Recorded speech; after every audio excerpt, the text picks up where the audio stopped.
तो आज है 26 फरवरी और आज का करंट अफेयर हम देखेंगे जितने भी इम्पोर्टेंट आर्टिकल्स सिर्फ प्रीलिम्स या वनडे एग्जाम के लिए इम्पोर्टेंट है। चाहे आप यूपीएससी दे रहे हो, यूपीपीसीएस, बीपीएससी तैयारी 4 या फिर कोई भी एग्जाम आप टारगेट कर रहे हो, तो डेफिनेटली आपको यहाँ से बहुत सारे क्वेश्चन देखने को मिलेगा। अभी हम लोग शुरुआत कर रहे हैं और मैं इसको कंटिन्यू रखूंगा। सो डोंट वरी कि मैं कभी एक दिन भी मिस करूंगा। संडे को बहुत से न्यूज़पेपर नहीं आते हैं, इसलिए संडे को छोड़कर बाकी दिनों की जितनी भी करंट अफेयर है, चाहे वो हिंदी में आती है, इंग्लिश में आती है, उन सबको मैं बाइलिंगुअल एक्सप्लेन करूंगा। So let's start. सबसे पहला हमारा करंट अफेयर है वो है यूनाइटेड स्टेट यानी अमेरिका ने एक एग्रीमेंट को ना डेवलप करने के लिए शुरुआत किया है जिसका नाम है एग्रीमेंट ऑन रेसिप्रोकल ट्रेड। अब यहाँ पे एक ही चीज समझनी है, रेसिप्रोकल का मतलब क्या है कि जैसे आप जितना हमें सहयोग करेंगे मैं भी उतना ही आपको सहयोग करूंगा। यानी ये क्या है, परस्पर सहयोग के आधार पे ट्रेड यानी व्यापार का एक समझौता है। ठीक है, तो यूएस जो है किसके साथ ये समझौता करने जा रहा है, तो वो है Bangladesh, Malaysia, Cambodia, El Salvador. तो इन देशों के साथ अमेरिका क्या करेगा, परस्पर सहयोग समझौता करेगा। इसका हम बैकग्राउंड समझते हैं। ये जो रेसिप्रोकल ट्रेड जो आया है इसका बैकग्राउंड क्या है, तो सबसे पहले आज जैसे हम सुनते हैं फ्री ट्रेड, है ना, एग्रीमेंट यानी एफटीए, है ना, ये सुनते हैं। उसके बाद मस्ट फेवर नेशन यानी जो हमारा पसंदीदा राष्ट्र है उसका सुनते हैं। ऐसे ही एक और जो समझौता व्यापार में चलता था, general agreement on tariff and trade यानी सामान्य समझौता टैरिफ और व्यापार पे। ये कब शुरू हुआ था, तो ये 1947 में शुरू हुआ था। ठीक है, और ये भी क्या था कि लोग एक दूसरे देश को क्या करते थे, कम दामों पर आयात और निर्यात करते थे और एक समझौता तैयार करते थे।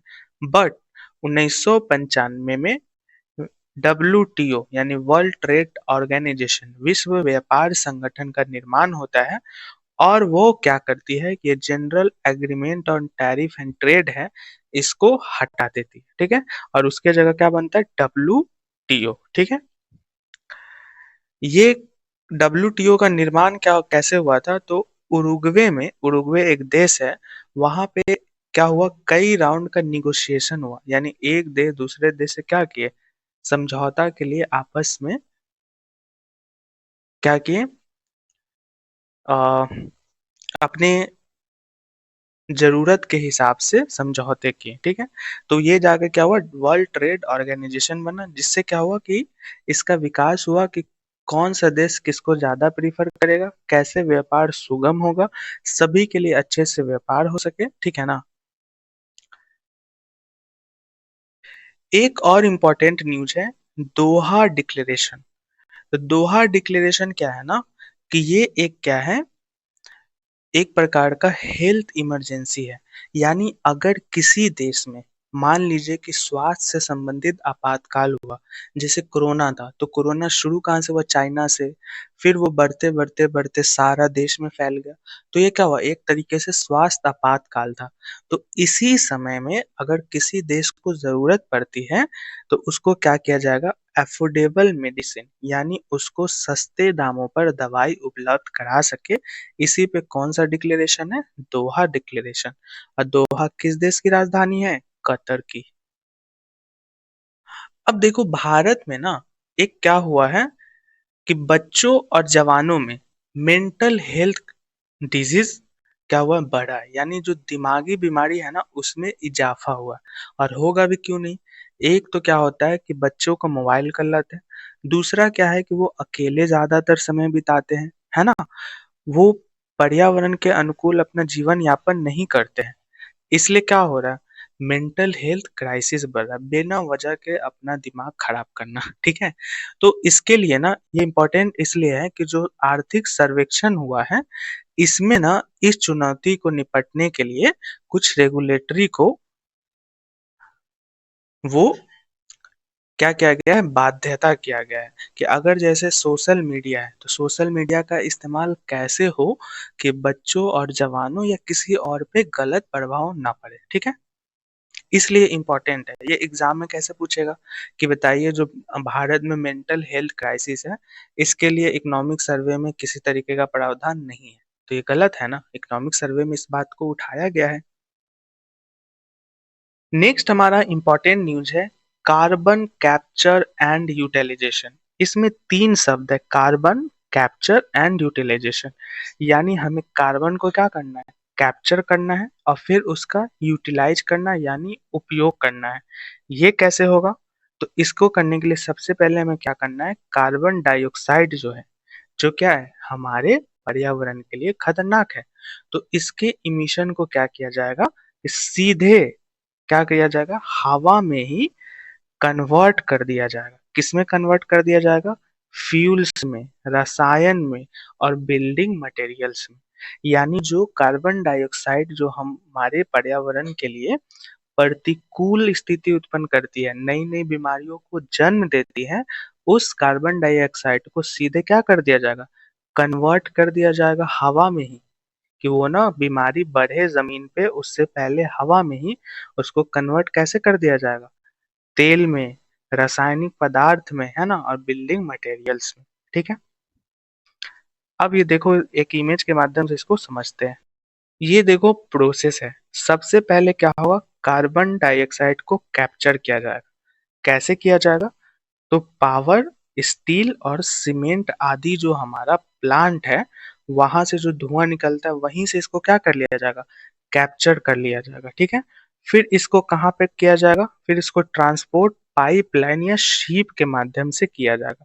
अब फिर इसके बाद क्या किया जाएगा, इसको स्टोर करके इसका एक टेक्नोलॉजी प्रोसेस के माध्यम से इसका हम लोग उपयोग कर पाएंगे। यानी हम फ्यूल बना सकते हैं, केमिकल्स बना सकते हैं जो हमारे लिए उपयोगी है, बायोलॉजिकल प्रोसेस यानी जैविक उत्पाद भी बना सकते हैं, ठीक है। कितना अच्छा था। इससे रिलेटेड कुछ और चीजें दुनिया में विकसित हुई थी, वो भी हमारे लिए इम्पोर्टेंट है। जैसे एक बेल्जियम देश है, उसने क्या किया ना कि जो पर्यावरण का खतरनाक सब गैस है कार्बन मोनोऑक्साइड, उसको इसने क्या किया कि उसको कन्वर्ट करके इसने स्टील बना दिया। देख रहे हो दुनिया कितनी आगे प्रौद्योगिकी टेक्नोलॉजी में बढ़ चुकी है। सीधे सोचो इतनी जहरीली गैस को सीधे स्टील बना दिया जा रहा है, सीधे रासायनिक पदार्थ बना दिया जा रहा है। ये कितना अच्छा चीज हो रहा है दुनिया में। उसके अलावा एक और चीज इंपॉर्टेंट है कि यूएई, यूनाइटेड अरब एमिरात जो है, उसने एक अल रियाद प्रोजेक्ट किया था। पूछेगा एग्जाम में कि अल रियाद प्रोजेक्ट क्या है, तो ये ग्रीन हाइड्रोजन को बढ़ावा देने से रिलेटेड है, ठीक है। कुछ भी एग्जाम में पूछ सकता है बॉस, अगर कोई चीज मैं बता रहा हूँ तो ये फालतू का नहीं बता रहा हूँ, सॉरी।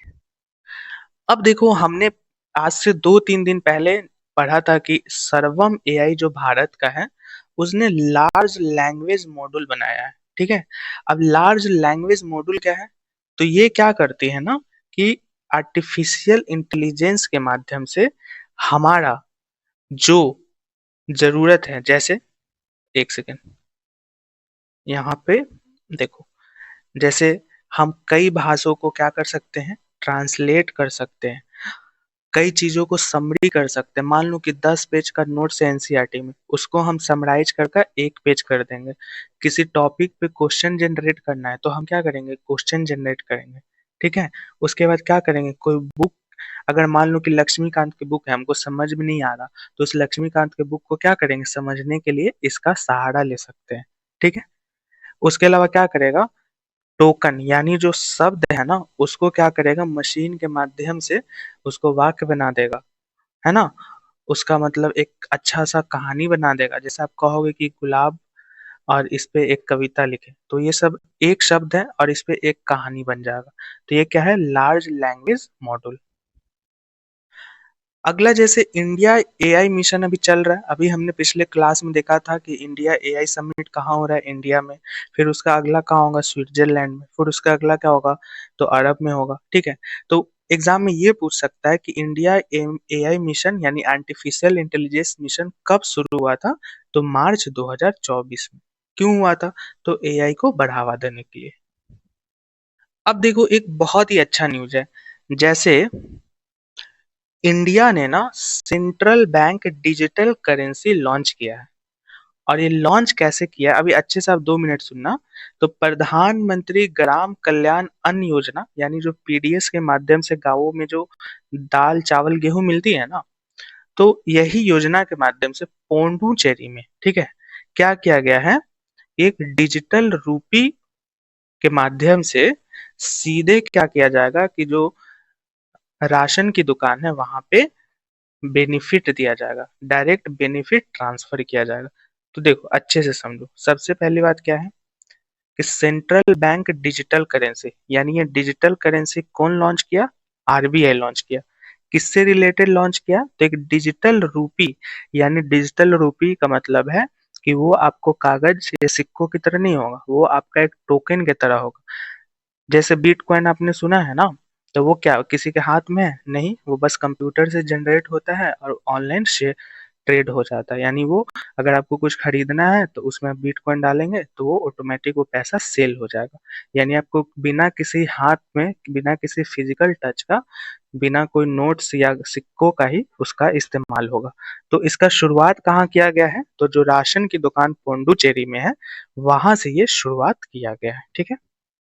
ये इंपॉर्टेंट है। तो दो तरीके से पूछेगा कि लॉन्च कौन किया, तो आरबीआई लॉन्च किया। कहाँ किया? पौंडुचेरी में किया। किस लिए किया? तो राशन की दुकानों पे डिजिटल रूपी को डायरेक्ट बेनिफिट ट्रांसफर के लिए, ठीक है। अब पौंडुचेरी में कौन कौन साझेदार है ये भी पूछ सकता है, ये रेयर है बट पूछ सकता है। तो पौंडुचेरी की सरकार, आरबीआई और पब्लिक फाइनेंशियल मैनेजमेंट सिस्टम यानी सार्वजनिक वित्त प्रबंधन सिस्टम, और साथ में केनरा बैंक, ये चारों मिलके क्या किए हैं, पोंडुचेरी में शुरू किया। और ये धीरे धीरे बाकी भी राज्यों में फैलेगा। नेक्स्ट हमारा इंपॉर्टेंट न्यूज है, एक टर्म है स्विच एक्शन, ठीक है। तो स्विच एक्शन क्या है? एक डेप्ट मैनेजमेंट टूल है। डेप्ट मैनेजमेंट टूल का मतलब है कि एक ऐसा टूल है जिससे हम क्या करेंगे, डेप्ट करेंगे यानी पैसे निकालेंगे। किसके माध्यम से? तो आरबीआई के हेल्प से, ठीक है। ये क्या करता है ना कि हमारा शॉर्ट टर्म बॉन्ड होता है। जैसे शॉर्ट टर्म बॉन्ड, जैसे आप एलआईसी जमा करते हो ना, तो उसमें एक बॉन्ड होता है कि अगर आप 10-10 हजार महीने में जमा करेंगे तो 20 साल बाद आपको मैच्योरिटी 25 लाख मिलेगा। एक होता ये क्या है, बॉन्ड है। जो आपको रसीद मिलता है ना, वो एक प्रकार का बॉन्ड मान लीजिए, बस उदाहरण के लिए। तो उसी प्रकार से जैसे आपने 2 साल का बॉन्ड लिया, ठीक है, तो उसका क्या हुआ कि अब 2 साल बाद वो मैच्योरिटी पुर गया, यानी अब आपको 50 हजार आपने 2 साल में जमा किया, तो मैच्योरिटी पुरने के बाद आपको 70 हजार मिलना था। लेकिन आपको मन हुआ कि नहीं, अभी हमको ना 70 हजार नहीं निकालना है और 2 साल बढ़ा देते हैं। तो इसको क्या कहता है, फिर लॉन्ग टर्म बॉन्ड में इन्वेस्ट कर देता है, ठीक है। तो इसी को क्या कहते हैं, स्विच अकाउंट। यानी शॉर्ट टर्म बॉन्ड को क्या करें, स्विच कर रहा है, यानी दूसरे में जा रहे हैं, तो उसको लॉन्ग टर्म में कन्वर्ट कर रहे हैं। किसके मदद से? आरबीआई की मदद से, ठीक है। कितना आसान था। अगला हमारा है कि जो अभी इंडिया एआई मिशन जो चल रहा है दिल्ली में, उसमें ना स्वीडन की सरकार और भारत की सरकार ने एक पार्टनरशिप यानी एक समझौता किया है, Sweden India technology and artificial intelligence corridor, जिसका शॉर्ट टर्म है सीटेक। तो सीटेक का फुल फॉर्म एग्जाम में पूछ सकता है, डेफिनेटली पूछ देगा सीटेक क्या है। तो ये अगर आपको याद रहेगा तो एस से स्वीडन, आई से इंडिया, और किस सेक्टर में, तो आर्टिफिशियल इंटेलिजेंस के सेक्टर में क्या करेंगे, एक दूसरे का सहयोग करेंगे और एक दूसरे का आर्टिफिशियल इंटेलिजेंस में बढ़ावा देंगे। अब अगला जो हमारा इम्पोर्टेंट न्यूज है, जो हमारा इलेक्शन कमीशन ऑफ इंडिया है और स्टेट इलेक्शन कमीशन जो है, इन दोनों ने मिलके क्या किया है ना, एक चीज वो किया है, तैयार किया है, जिसका नाम है नेशनल डिक्लेरेशन 2026, ठीक है। इसका क्या काम है, तो ये ना एरर फ्री और अपडेटेड इलेक्टोरल रोल बनाना है। एरर फ्री मतलब जैसे आप देखो, आपका मान लो कि बूथ संख्या 5 पे नाम है, ठीक है। तो वो क्या हुआ कि ये आपका बूथ संख्या 5 के इलेक्टोरल में आपका नाम है, ठीक है? अब क्या होता है कि एक बूथ पे किसी का फोटो खराब है ना? किसी का नाम खराब है, तो वो सबको शुद्ध करके यानी सबका क्लियर फोटो, सबका क्लियर नाम, सबका क्लियर जेंडर, सबका क्लियर एड्रेस, इस चीज को करने के लिए क्या अपनाया गया है इलेक्शन कमीशन के द्वारा? National declaration 2026। तो एग्जाम में पूछेगा कि नेशनल डिक्लेरेशन 2026 क्या है? तो क्या करना है? इलेक्टोरल रोल को बिना किसी गड़बड़ी का करने का लक्ष्य है, ठीक है? नेक्स्ट हमारा न्यूज है, यूनाइटेड नेशन यानी जो संयुक्त राष्ट्र है उसने रोड सेफ्टी फंड लॉन्च किया है, यानी सड़क सुरक्षा फंड, यानी सड़क की सुरक्षा को और कैसे बेहतरीन बनाया जा सके, इसके लिए उसने एक फंड लॉन्च किया है। और ये किन देशों में लॉन्च किया है? तो ये 4 भारत के राज्यों में लॉन्च किया है। वो 4 राज्य कौन है? राजस्थान, केरला, तमिलनाडु और असम। तो ये बहुत इंपॉर्टेंट है। इसमें कौन-कौन भागीदार है? तो भारत का सड़क मंत्रालय, विश्व स्वास्थ्य केंद्र और यूनिसेफ, ठीक है? ये तीनों इसमें पार्टनरशिप है। सबसे पहला बात, United nation road safety fund किसने लॉन्च किया? तो यूनाइटेड नेशन ने लॉन्च किया। इसके सहयोगी कौन-कौन है? तो भारत का सड़क राजमार्ग मंत्रालय, डब्ल्यूएचओ, यूनिसेफ। किन 4 राज्यों में लॉन्च किया? तो राजस्थान, केरला, तमिलनाडु और असम में। नेक्स्ट इंपॉर्टेंट न्यूज है कि नीदरलैंड में इतिहास के सबसे यंग प्रधानमंत्री और साथ ही में पहला ओपनली गे, मतलब कि खुले तौर पे गे लिंग को स्वीकार करने वाले प्रधानमंत्री कौन बने हैं?